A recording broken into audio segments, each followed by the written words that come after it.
Learn about another voice and culture of Taiwan with We Love Hakka. 现在就让我们一起加入客家风情，大家来讲客家吧。Hey, welcome back to another edition of Practical Hakka here on FM 100 Icrt. Hello， 你好，大家好，我是 Alice Pong。Hello, 你好，大家好，我是Lim Tzu Joseph Lin, along with Alice, teaching you everyday vocabulary.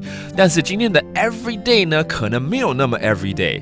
因为我最近呢，其实天气热啊，有的时候去爬山啊，就是林荫大道那种感觉。You know, hiking is actually a great activity to do, especially early in the morning, and there's still a breeze going on. 所以今天我想要教大家关于山，跟山有关系的一些生字。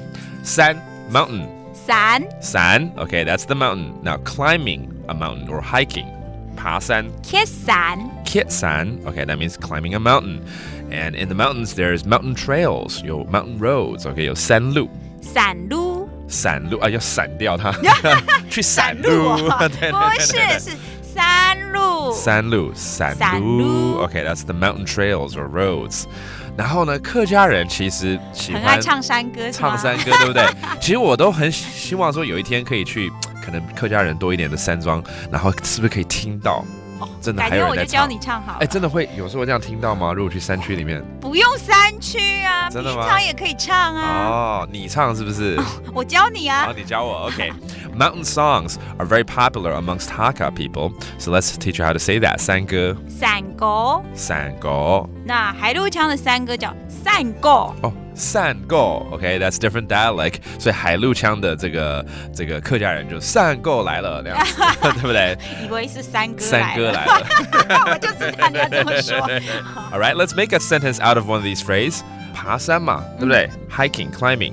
我空闲的时候都会去爬山，其实周末的时候都会去爬山。那怎么说呢？我有閒事 That means 我有時間的時候，是不是？有空閒的時候 When I have time 都會去揭山 OK 都會去爬山That's good.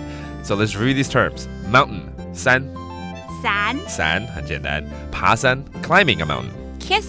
揭山 Then there are the mountain roads 山路 and hopefully you'll be joining the Hakka village and singing some mountain songs 一起跟客家山莊來唱山歌不是山歌哦，二哥大哥是山歌All right, there you go. That does for today's Practical Hakka 什麼大家案子誰張來了客家風情由行政院客家委員會監製We Love Hakka has been brought to you by the Executive Yuan's Council for Hakka Affairs.